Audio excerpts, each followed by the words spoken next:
Marcus Green's fingers trembled as he held the eviction notice. 72 hours. That's all the time he had left before his family would be on the street. He looked at his daughter Sarah sleeping on the worn couch, her math homework scattered across her chest. She was 13 now, the same age he'd been when his own father walked out. The apartment was silent except for the hum of the old refrigerator. Marcus walked to the window and stared out at the city lights. Somewhere out there was an answer. There had to be.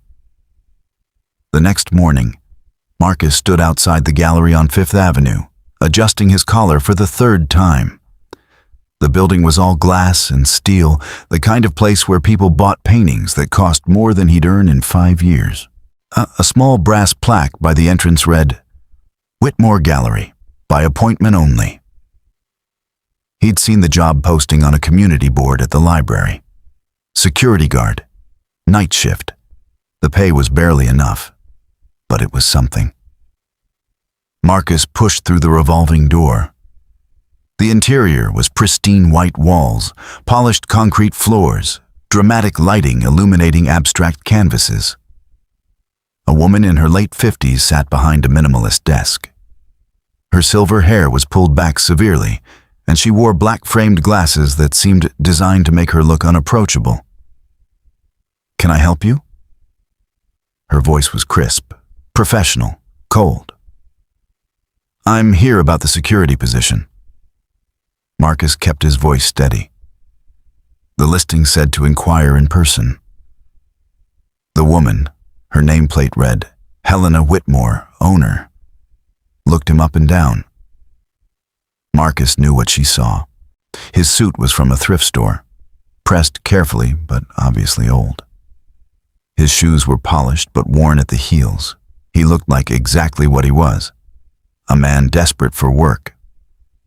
"The position requires someone with art handling experience," Helena said, "and a clean background check, plus references from previous security employment." "I don't have art experience," Marcus admitted, "but I was military police for 6 years, Marines. I have discipline, attention to detail, and I've never stolen anything in my life." He pulled a folded paper from his pocket.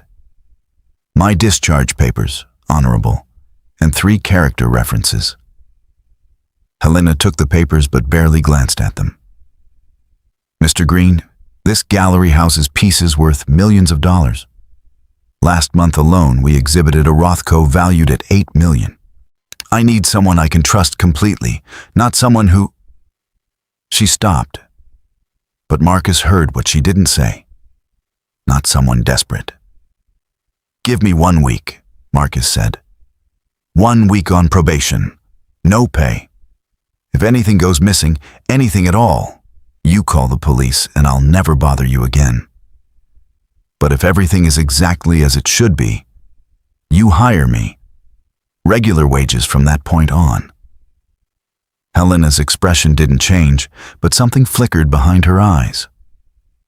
"Why would you work for free?" "Because in 72 hours, my daughter and I are going to be homeless." The words came out raw, unfiltered. "Because I need this job more than I've ever needed anything. And because I'm asking you to take a chance on someone who doesn't look like they deserve it." The silence stretched between them. Marcus watched Helena's face, or saw her internal calculation. Finally, she removed her glasses and pinched the bridge of her nose. 1 week, no pay. You work midnight to 8 a.m. If I find even a paperclip out of place, you're out and I'm filing charges. Understood?" "Yes, ma'am." "Don't call me ma'am. Ms. Whitmore will do." That night, Marcus arrived at the gallery at 11:30, 30 minutes before his shift. Helena was still there, showing him the security system, the camera blind spots. There were 2, both intentional tests, he realized, and the protocol for handling emergencies. "The cameras are monitored remotely by a security company," Helena said. "But I also review the footage personally each morning. Every frame. Do you understand what I'm telling you?" You're telling me you're watching. I'm telling you, I'm always watching. After Helena left, Marcus walked through the gallery slowly. The artwork surrounded him, bold splashes of color, sculptures that seemed to defy physics, photographs that captured moments of raw human emotion. He'd never been in a place like this. In his neighborhood, art was graffiti on subway walls and murals painted by kids who'd never see the inside of a gallery. One photograph caught his attention. It was in the smallest room, almost hidden. The image showed an elderly man's hands, weathered and scarred, holding a single white flower. The caption read, "Dignity," by Helena Whitmore, 1998. Marcus stared at those hands for a long time. The first week was exhausting. Marcus worked the overnight shift at the gallery, and then spent his days job hunting, taking Sarah to school, trying to negotiate with his landlord. He was running on 3 hours of sleep, living on coffee and whatever cheap food he could find. Helena never spoke to him beyond necessary instructions. She arrived each morning at exactly 8 a.m., reviewed the security logs, and walked through the gallery checking each piece. Her inspection was thorough, methodical. Marcus could feel her distrust like a physical weight. On the 5th night, Marcus was making his rounds when he noticed something odd. One of the sculptures, a twisted metal piece called Fracture, had a small crack at its base that hadn't been there before. It was barely visible, but it was there. He documented it immediately, took photographs with a security camera, and wrote a detailed report. When Helena arrived the next morning, he handed her the report before she could even remove her coat. "What is this?" she asked. "Damage to the fracture sculpture. Southeast corner, base, approximately 2 millimeters. I noticed it during my 3 a.m. check." Helena walked quickly to the sculpture, examined it closely. Her face revealed nothing, but Marcus saw her shoulders tense. "This happened on your watch." "Yes, ma'am, Ms. Whitmore. But I didn't touch it. The cameras will show that." "The cameras don't cover every angle." "Then check the footage from before my shift. I'm betting that crack was already there and nobody noticed." Helena's eyes narrowed. "Wait here." She disappeared into her office. Marcus stood in the gallery, his heart pounding. This was it. She'd review the footage, decide he'd damaged it, and then he'd lose this chance. 20 minutes later, Helena emerged. Her expression was unreadable. "The crack was there before your shift. It appears to have happened during installation 3 days ago. None of my day staff noticed it." She paused. "You have good eyes, Mr. Green." "Thank you, Mrs. Whitmore." "Your probation week is over. Starting tonight, you're hired at $18 an hour. We'll discuss benefits after 30 days. Relief flooded through Marcus so intensely he had to steady himself against the wall. "Thank you. I won't let you down." "See that you don't." But something had shifted. Not trust, not yet. But maybe the beginning of it. Over the next month, Marcus settled into the rhythm of the job. The gallery became familiar territory. He learned which floorboards creaked, which lights flickered, how the heating system made the building groan at 4 a.m. He kept meticulous logs, reported every detail, no matter how small. And slowly, Helena began to thaw. It started with coffee. One morning, she brought 2 cups instead of 1. She set the second cup on the security desk without a word, but it was there. The next week, she stayed an extra 10 minutes to review the logs with him, actually asking his opinion about lighting adjustments for a new exhibit. One night, during his 3 a.m. rounds, Marcus found himself standing in front of Helena's photograph again. Dignity. He pulled out his phone and looked at his screensaver. a picture of Sarah at her 8th grade graduation, smiling despite the cheap dress, despite knowing they were 2 months behind on rent. That's my favorite piece in the whole gallery. Marcus spun around. Helena stood in the doorway, wrapped in a long coat. It was 3 a.m. She was never here at 3 a.m. Ms. Whitmore, is everything all right? I couldn't sleep. She walked over to stand beside him, looking at her own photograph. I took that picture 26 years ago. That man was a janitor at the community center where I taught photography to kids from low-income families. He'd worked there for 40 years, saved every penny to send his daughter to college. She became a surgeon. Marcus looked at the photograph with new understanding. I was different then, Helena continued, her voice softer than he'd ever heard it. I believed in people. I thought if you worked hard and stayed honest, the world would recognize your worth. She laughed bitterly. Then I opened this gallery. And I learned how many people are willing to lie, steal, and betray trust for money. What happened? Helena was quiet for a long moment. 7 years ago, I hired a young man as my assistant. He was charming, educated, enthusiastic about art. I mentored him, taught him the business, introduced him to my contacts. After 2 years, I discovered he'd been creating fake provenance documents and selling forgeries to my clients. He'd made over $300,000 before I caught him. The scandal nearly destroyed my reputation. I'm sorry. Sorry doesn't restore trust, Mr. Green. That young man looked nothing like you. He wore expensive suits and had an Ivy League degree. He said all the right things. And he was a thief. She turned to face Marcus. When you walked into my gallery looking desperate and poor, I saw another person who would take advantage of me. I was wrong. Marcus didn't know what to say. I've been watching you for 6 weeks now, Helena continued. Not just the security footage.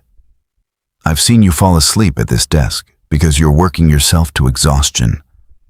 I've seen you eat nothing but vending machine crackers for dinner. Last week, I saw you give your jacket to a homeless man outside, even though it was freezing, and that jacket was the only warm one you own. You saw that? I see everything in a 6-block radius of this gallery. Helena reached into her coat pocket and pulled out an envelope. This is for you. Inside was a check for $5,000. Marcus stared at it. I don't understand. It's a bonus. For exemplary work and for teaching me something I'd forgotten. Ms. Whitmore, I can't accept this. Yes, you can, and you will. Because that money is going to help you catch up on your rent and buy your daughter something nice for once. Helena's voice was firm. Consider it payment for a different kind of service. You reminded me why I took that photograph. You reminded me that dignity isn't about money or education or where you come from. It's about who you choose to be when no one is watching. Marcus felt his throat tighten. Thank you. There's something else. Helena pulled out a second paper. I'm offering you a full-time position. Daytime security and gallery assistant. $25 an hour, full benefits, including health insurance. You'll work alongside me, learn the business. If you're interested in art, I'll teach you. If you're interested in business, I'll teach you that too. Why? The word came out as barely a whisper. Because I spent 7 years punishing every honest person who walked through that door because of one dishonest person who betrayed me. Because you showed up desperate and broke, and instead of taking the easy way out, you worked harder than anyone I've ever employed. And because... Helena's voice softened. Because that photograph I took, of that janitor's hands, Those hands looked a lot like yours. And I think it's time I remembered what they represent. Marcus looked down at his own hands, scarred from years of hard labor, and then back at the photograph on the wall. There's one condition, Helena added. You bring your daughter by the gallery next Saturday. I want to meet her, and I have some contacts at the university. If she's interested in college, we should start planning now. She's 13. Exactly. Which means we have 5 years to make sure she has every opportunity available to her. That Saturday, Marcus brought Sarah to the gallery.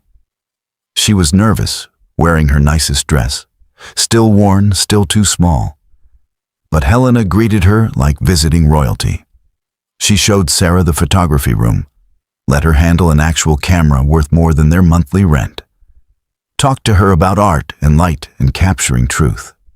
Sarah lit up in a way Marcus hadn't seen since before her mother died. As they were leaving, Helena pulled Marcus aside. She's bright. Get her into the youth photography program at the community center. I'll cover the costs. Ms. Whitmore, Helena. When we're not in the gallery, you can call me Helena. 6 months later, Marcus stood in the gallery wearing a new suit, not expensive, but new, watching as Helena unveiled the latest exhibit. Sarah stood beside him, camera in hand, documenting the event for the gallery's social media. She'd become Helena's unofficial intern, spending her afternoons learning photography, her evenings doing homework in the gallery office while Marcus worked. The eviction notice was long gone. They'd moved to a better apartment, a safe neighborhood with good schools. Sarah was thriving.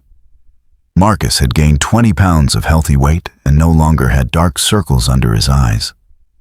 But the biggest change was Helena herself. She'd started teaching again. Free photography classes for kids who couldn't afford cameras. She'd hired 2 more security guards, both from backgrounds similar to Marcus's. People who'd been passed over and judged by their circumstances rather than their character. The gallery felt different now. Warmer. The art was still valuable, but it no longer felt like a fortress protecting treasure. It felt like a space meant to be shared. Thank you, Marcus said quietly, watching Helena talk enthusiastically with a group of young students. For what? Helena asked, glancing his way. For taking a chance on someone who didn't deserve it. Helena smiled, a real smile that reached her eyes. You had it backwards, Marcus. You took a chance on someone who didn't deserve it. I'd forgotten how to see people. You reminded me. She gestured to the wall where her photograph, Dignity, hung. But next to it now hung a new piece. A photograph Marcus had taken of Sarah's hands, holding a paintbrush, fingers stained with colors, creating something beautiful from nothing. The caption read, Hope by Marcus Green, 2024. You know what I learned? Helena said softly. I spent 7 years protecting myself from being hurt again. But in doing that, I closed myself off from everything good too. I was so afraid of finding another thief that I almost turned away the most honest person I'd ever meet. Marcus looked at his daughter, at Helena, at the gallery that had become their second home. My drill sergeant used to say something. Marcus said. He'd tell us that trust is earned in drops and lost in buckets.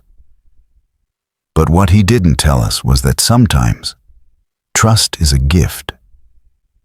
Sometimes you have to give it to someone who hasn't earned it yet, because that's the only way they'll ever get the chance to earn it at all. Helena nodded slowly. Your drill sergeant was a wise man. He was, but so is someone else I know. They stood together in comfortable silence as the gallery filled with light and life and laughter. All the things Helena had locked out for so many years. All the things Marcus had helped her remember how to let back in. Outside, the city lights sparkled, Inside, two people who'd been strangers 6 months ago stood side by side, no longer separated by suspicion or circumstance, but connected by something more valuable than any art on these walls. The simple, profound act of seeing each other's humanity. Marcus had come to this gallery desperate, broke and judged before he'd spoken a word. He'd left with more than a job. He'd left with dignity restored, by hope renewed, and the knowledge that sometimes the most valuable thing you can do is give someone the chance to prove who they really are. And Helena had learned that the walls she'd built to protect her heart had only succeeded in imprisoning it. That trust, once broken, could be rebuilt. Not with the same people who'd broken it, but with new people who deserved it. In the end, they'd both found what they needed most. Not safety, not protection, but connection. The kind that only comes when you're brave enough to open the door, even when you're terrified of what might walk through it.